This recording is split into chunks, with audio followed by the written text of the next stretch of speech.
balik lagi sama aku, Uti, dalam cerita Dipaksa Menikah. Kali ini cerita Intan dan Riko udah masuk bab ke-72. Mau tahu lanjutan ceritanya nggak? Mau lah, mau ya? Yuk kita dengerin bareng-bareng.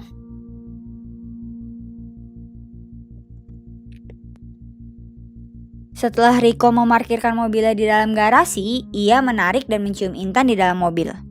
Intan yang mendadak ditarik dan dicium Riko tentu saja terkejut. "Ih, Mas Riko kenapa?" tanya Intan saat sudah melepaskan ciumannya. "Gak apa-apa, ayo masuk," ajak Riko lalu keluar dari mobilnya dan masuk ke dalam rumah. Intan mengikutinya.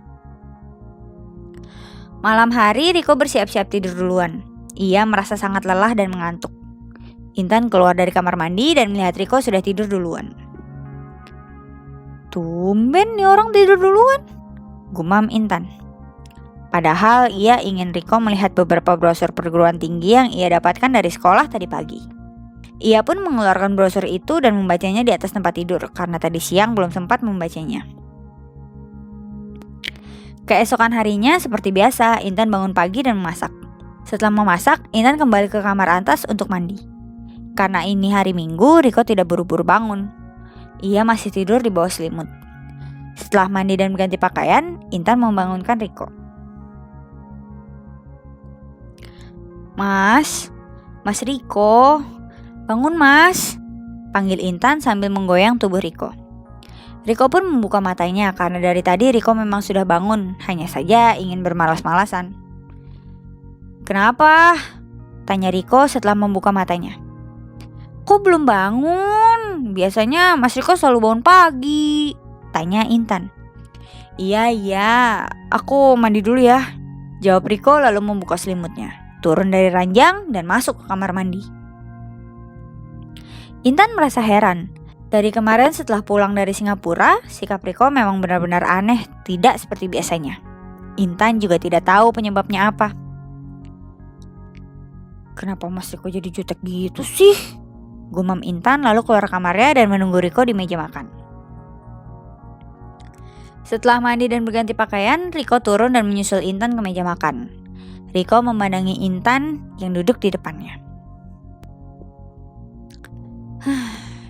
Emang sih Intan cantik, pantesan Romi ngejar-ngejar dia terus.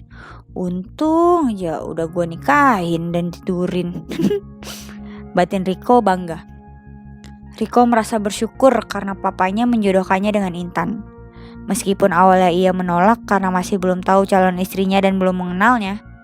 Semakin kesini Riko semakin merasa beruntung karena Intan gadis yang baik, cantik, dan perhatian, serta tidak manja. Ia tidak akan pernah melepaskan Intan apapun yang terjadi. "Kenapa Mas Riko ngeliatin aku terus?" tanya Intan saat melihat Riko memandanginya terus. "Kamu cantik," jawab Riko sambil tersenyum. "Ih, gombal. Pasti ada apa-apanya deh, ya kan?" tebak Intan. "Iya. Yaudah, abis makan, ayo bikin anak," jawab Riko lalu tertawa. "Oh no, dasar mesum," balas Intan sambil cemberut. Dan benar saja, setelah makan Riko mengajak Intan ke kamar dan melakukannya. Intan mengira Riko hanya bercanda, tapi sekarang Riko benar-benar melakukannya. Riko tidak mau kehilangan kesempatan. Ia ingin memiliki Intan seutuhnya dan selamanya dengan hadirnya anak. Setelah sama-sama merasakan kepuasan, Intan merasa ngantuk karena kelelahan. Riko pun menina bobokan Intan sehingga Intan tertidur lelap. Setelah Intan tertidur, Riko mengambil handuk lalu keluar kamar dan mandi di kamar bawah supaya tidak membangunkan tidurnya Intan. Setelah itu, ia menelpon Romi dan mengajaknya ketemuan di sebuah kafe. Setelah berganti pakaian, Riko membawa motor yang biasa dipakai Intan ke sekolah menuju kafe di mana ia akan bertemu dengan Romi. Cerita Intan dan Riko sampai sini dulu ya. Terima kasih sudah setia mengikuti cerita Dipaksa Menikah. Sampai jumpa di bab berikutnya ya. Dadah!